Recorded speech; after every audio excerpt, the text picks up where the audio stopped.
Kebisingan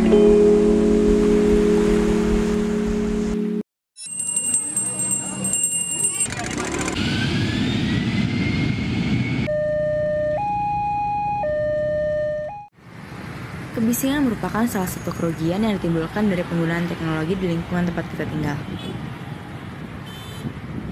Polusi suara adalah gangguan pada lingkungan yang diakibatkan oleh bunyi atau suara yang mengakibatkan ketenteraman makhluk hidup di sekitarnya.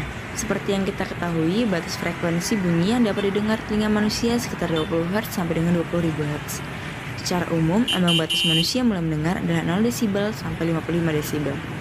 Jika di atas 90 desibel dapat menyebabkan kerusakan telinga kronis.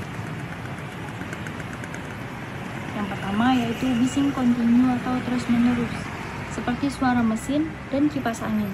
Lalu ada bising intermittent atau terputus-putus, seperti suara lintasan kereta api atau pesawat terbang, juga paku yang dipukul-pukul. Lalu yang terakhir ada bising impulsif, yaitu suara yang memiliki perubahan tekanan suara melebihi 40 desibel dalam waktu cepat sehingga mengejutkan pendengar, seperti suara senapan dan petasan.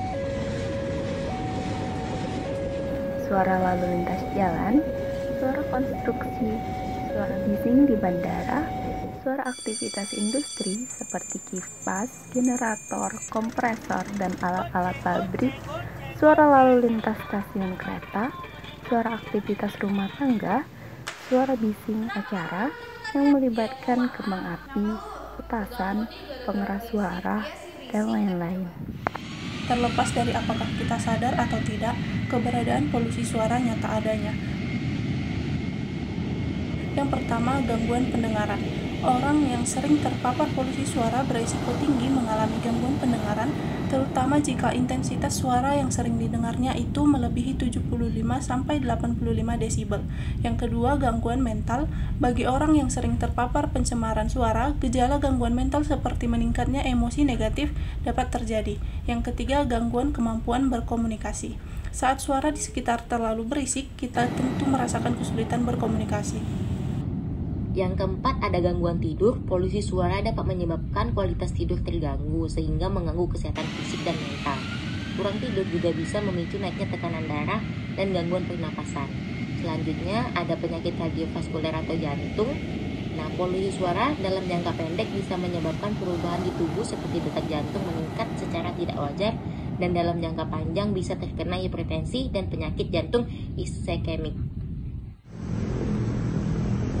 Pencegahan polusi suara dapat dilakukan dengan cara sebagai berikut. Yang pertama, memainkan jenis suara yang lebih nyaman di telinga, seperti suara alarm, hujan, dan suara laut yang diputar melalui handphone. Yang kedua, menggunakan alat peredam suara. Alat tersebut diletakkan pada dinding ruang yang akan dikurangi kebisingannya, atau bisa diletakkan pada sekitar sumber bising. Yang ketiga, mematikan alat elektronik yang sedang tidak digunakan, seperti televisi, radio, blender, maupun alat penyedot debu. Yang keempat, sosialisasi lewat media massa dilakukan agar bisa mencakup masyarakat yang lebih luas. Bisa dimulai dengan memberi pemahaman tentang bahaya dari pencemaran suara itu sendiri. Yang kelima, dengan pendidikan bisa memberikan kesadaran dan membentuk sikap positif terhadap lingkungan sekitar dan dapat dimulai dari kecil.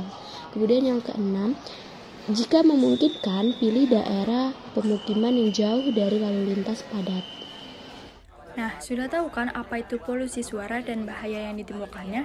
Ayo kita mulai pencegahan polusi suara dari diri kita sendiri dan sekitar kita. Jangan remehkan polusi suara.